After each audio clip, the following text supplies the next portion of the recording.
2022 चुनाव को लेकर के जहां सारी पार्टियां पिछड़े समाज के जातियों को लेकर के निशाना साध रही हैं, वहीं समाजवादी पार्टी भी साधने में जुटी हुई है। आज बस्ती जिले में सपा के पिछड़ा समाज के प्रदेश अध्यक्ष और सपा एमएलसी राजपाल कश्यप पिछड़ा वर्ग सम्मेलन में भाग लिए। वहीं मीडिया से बात करते हुए उन्होंने कहा कि अभी जनता बीजेपी के यहाँ छापा डालने जा रही है, इनका सफाया हो जाएगा और माननीय अखिलेश जी को जनता मुख्यमंत्री बनाने जा रही है। सभी मोर्चों पर सरकार विफल है, इसलिए बीजेपी की जगह इनकम टैक्स डिपार्टमेंट लड़ रही है। साथ ही उन्होंने कहा कि अखिलेश यादव के करीबियों के यहाँ 4 दिन जाँच चली लेकिन कुछ नहीं मिला। उन्होंने सीएम योगी आदित्यनाथ को नशे में होते हुए कहा कि छापा डलवाना था पुष्पराज उर्फ पम्मी जैन के यहाँ, लेकिन डलवा दिया पीयूष जैन के यहाँ, जहां उनका बीजेपी का पैसा रखा था। और बाद में जब उन्हें पता लगा कि वो तो बीजेपी का पैसा था, तो फिर सफाई में उन्होंने कहा कि वो पैसा टर्नओवर था। उन्होंने ये भी कहा कि पूर्वांचल से लेकर पश्चिमांचल तक माननीय अखिलेश यादव ने ऐसी रणनीति बनाई है जिससे बीजेपी धराशायी हो जाएगी। साथ ही उन्होंने ये भी कहा कि अडानी और गृह मंत्री के यहाँ भी छापा पड़ना चाहिए।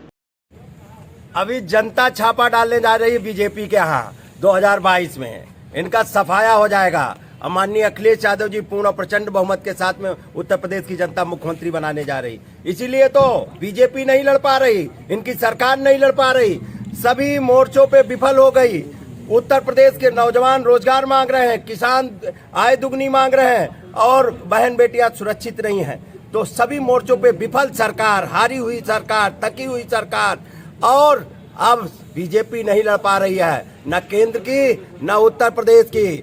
अब इनकम टैक्स लड़ रहा है, इनकम टैक्स। और वो तो पहले भी मैंने बताया था, वो 4 दिन पहले छापा डाले और 4 दिन जांच चली और माननीय अखिलेश यादव जी के करीबों के यहाँ कुछ नहीं पाए, तो खिसियानी बिल्ली खम्बा नोचे वाली हालत हो गई।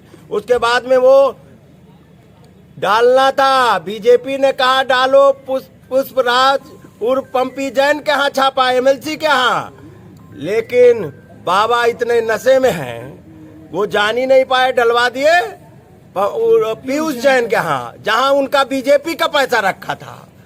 और जब टीवी पे पूरा प्रचारित हुआ, उसके बाद में जब पता लगा ये तो बीजेपी का पैसा था, वो तो बीजेपी का ही आदमी था, तो पता लगा आज वो कह रहे हैं अरे वो तो टर्नओवर था।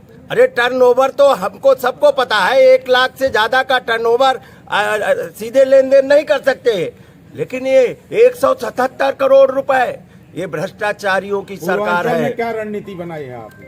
पूर्वांचल ही नहीं, पूर्वांचल से लेके पश्चिम तक माननीय अखिलेश यादव जी ने ऐसी रणनीति बनाई है, बीजेपी का खाता नहीं खुलेगा। देश के गृह मंत्री का बयान आ रहा है कि सपा आए तो राम मंदिर निर्माण रुक जाएगा। एक देश के गृह मंत्री हैं जिन्होंने किसानों की हत्या की है, पत्रकारों को धमकी दे रहे हैं, ये गुंडे मंत्री क्या बताएंगे?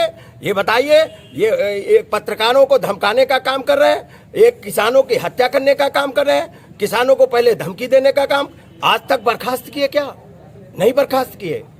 अरे उनके यहाँ भी छापा डलवाओ, जो गृह मंत्री हैं, जो जिन पे आरोप है, उनके यहाँ नहीं छापा पड़ेगा। और अरे अडानी के यहाँ भी छापा डलवाओ, जो देश का पैसा लूट रहे हैं। अब जनता, उत्तर प्रदेश की जनता बीजेपी के यहाँ छापा डालेगी और 22 में इनकी जमानत जब्त कराने का काम करेगी।